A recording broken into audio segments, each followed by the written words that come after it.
Okay, in 6.4, we're looking at binomials. And remember, a binomial is something that has two terms. And these binomials have radicals. And so there's some different things that happen here. All right, we got to be careful about things and think, what does something really mean? Look at number 9. Square root of 7 minus square root of 2 squared. A lot of people just want to square each term and say that 7 minus 2 is 5. That's not right, okay? You got to remember when you have an exponent on something, it means there's two copies of something. So if I write this out the long way, and I really kind of need to do this, what I'm going to have to do is distribute, or sometimes it's called FOIL here. And it will have a 7 minus 2, but it's got more than that. So let me show you that. Square root of 7 times square root of 7 would be 7. Okay? I'll just use colors here. Square root of 7 times a negative square root of 2. A positive times a negative would be a negative, and that would be a square root of 7 times the square root of 2. I'll simplify that in a minute. As a matter of fact, that's going to be 7 times 2 inside. You can put it inside the radical together. That's going to be a 14. Let me just go ahead and copy down my 7 that I already have, okay? Now we'll go to the third distributing thing. Now we're going to distribute this negative square root of 2. Negative square root of 2 times 7 is another negative square root of 7 times square root of 2, or square root of 2 times square root of 7. It doesn't really matter. I can put it together under a radical. I got another negative square root of 14 when it's all said and done. And then negative square root of 2 times negative square root of 2. The negative times a negative would be a positive. Square root of 2 times square root of 2, if you multiply those together under the radical, you get square root of 4, which is just 2. So I do have a 7, and I have a plus 2, as a matter of fact. But I've got these two terms in the middle that are like terms that also combine. So let's do that. I know that 7 plus 2 is 9. Let me go ahead and combine those. And then let me combine this thing that I had originally underlined in purple. I have a minus 1 square root of 14 and another minus 1 square root of 14. Remember, you can think that way. That's minus 2 square roots of 14. And that's what I'd want to write there if I want to write that as multiply it out and simplify it. What we'd look at is number 11. It ends up being something like number 9. It's just that you got all kinds of, it's not a perfect square or anything. Again, we're going to have to FOIL here, so I'll use different colors just to show, or distribute, to show that distributing. So it's 3 times 2 is 6. Okay, nothing to simplify there.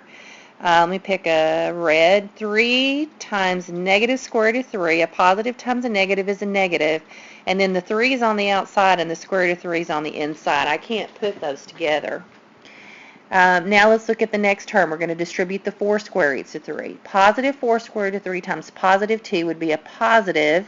Now the 4 and the 2 are on the outside, so you multiply them. 4 times 2 is 8. But you got the square root of 3 under the radical, and you can't multiply it by anything. You can't mix inside and outside stuff that way. And then for our last one here, I'm going to distribute 4 square roots of 3. Positive 4 square root of 3 times a negative square root of 3. Well, a positive times a negative is a negative, and that is a 4 square root of 3 times another square root of 3. Now, you might notice that these two things right here, square root of 3 times square root of 3 is just going to be 3. You could look at it as the square root of 3 times 3, which is the square root of 9, but in the end, it's just going to be 3, okay? So let me copy down all this other stuff. All right. Now, we know that 4 times 3 is 12, so what I really have here is, if I combine just the number parts that are alike, I have 6 minus 12. Well, that's a negative 6. But there's some other like terms, too. These two things right here are like terms. Negative 3 square root of 3 plus 8 square root of 3. The square root of 3 is the like term, and negative 3 plus 8 would be a positive, so I'll put a plus 5 square roots of 3, and that's what we'd want to do for number 11. All right, when we see something like this, we kind of already know there's a bit of a problem because we have radicals in the denominator. But how do I get rid of it when I've got two added together? Well, what we're going to do is we're going to use the idea of a difference of two squares to get rid of it. Because if I could square those things, they'd be rid of the radicals. How do I do that? Well, it's kind of like if I'm thinking about a difference of two squares, if you remember, it's a plus b times a minus b is equal to a squared minus b squared. It's like my a is the square root of 5, and my b is the square root of 2, and since I have a plus here, I'm going to put a minus here.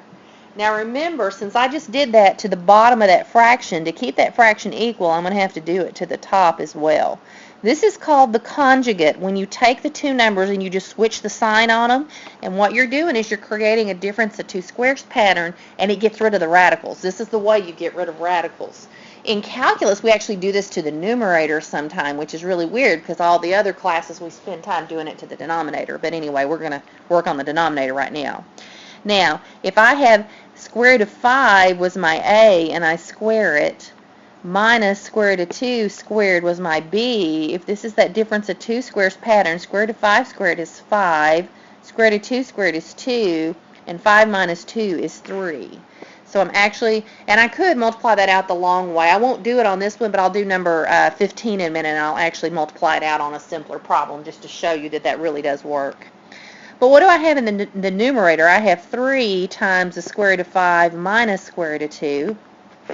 Oh, okay, well look, these 3's are on the outside of a radical, so they're going to cancel out. 3 goes into 3 once, 3 goes into 3 once, and I just end up with the square root of 5 minus the square root of 2. Let's look at number 15 now. 15 is a difference of two squares pattern. That's what we created on the bottom of 13. I want to show you by doing this the long way that it actually works, okay? Now, let me do it the fast way first. The fast way is to realize this is a difference of two squares. My a is square root of 11, and my b is square root of 7. I have a minus b times a plus b. And that's a difference of two square patterns, so I can say that's the same thing as a squared minus b squared. And that would be square root of 11 squared minus square root of 7 squared.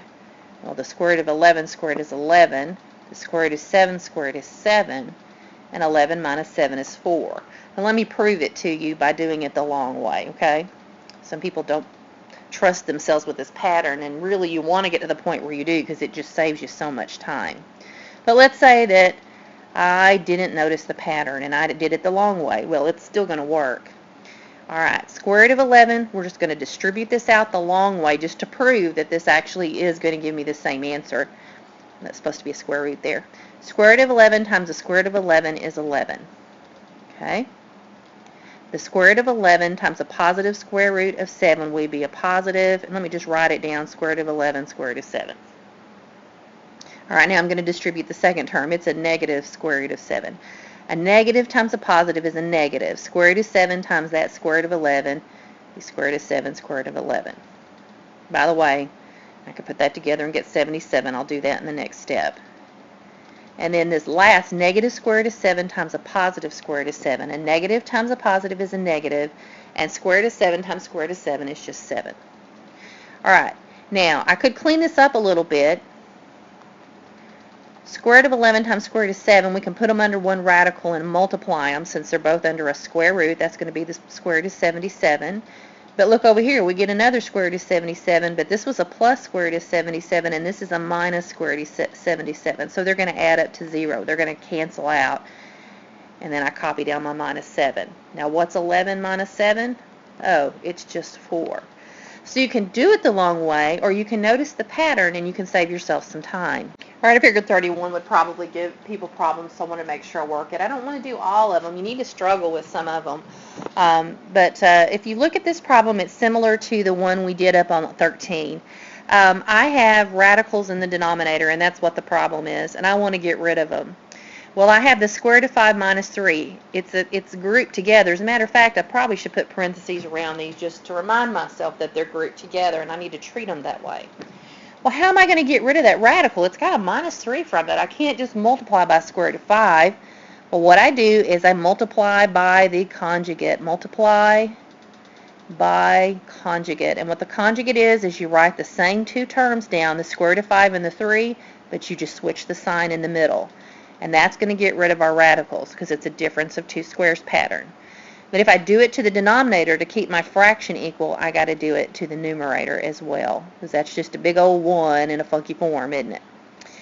Okay. Now let's look at this and multiply it out.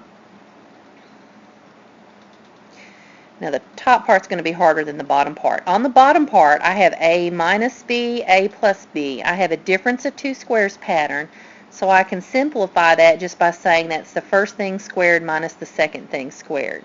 Well, my a is square root of 5 squared, and my b is 3 squared, so this is my a squared minus b squared here. And just to simplify that, the square root of 5 squared is 5 minus, now 3 squared is 9, so I'll end up with a negative 4 on the bottom. But let's go to the top and let's do that, and I'll color code that. Square root of 5 times square root of 5 is 5. Square root of 5 times 3, a positive times a positive is a positive. Square root of 5 times 3 is just 3 square roots of 5. I can't combine them because one's outside the radical and one's inside the radical. Now let's distribute 1. 1 times square root of 5 is 1 square roots of 5. I'll go ahead and write the 1. I think it'll help us add in a minute. You don't have to if you don't want to. And then to distribute this, positive 1 times positive 3 is 3. Now you might notice that these two things are like terms. 3 square roots of 5 plus 1 square roots of 5 would be 4 square roots of 5, and they're positive. And then we also had numbers. 5 plus 3 is 8. So I have 8 plus 4 square roots of 5.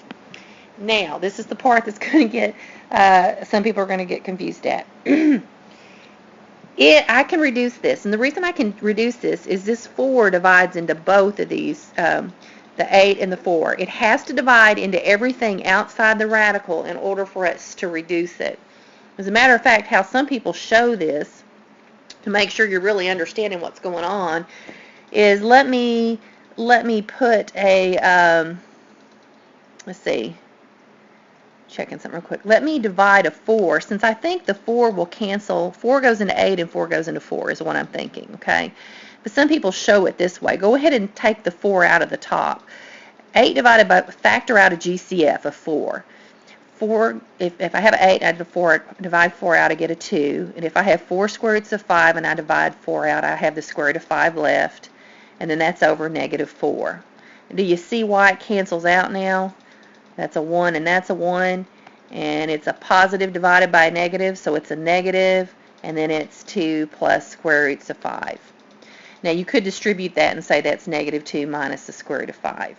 What some people do is instead of factoring it out like I showed here, they just go 4 goes into 8 twice and 4 goes into 4 once, and they do it that way, okay? But you got to do it to both, because if you only do it to one, you're going to get the wrong answer, and both parts have to be right for it to be right. Our answer is negative 2 minus the square root of 5.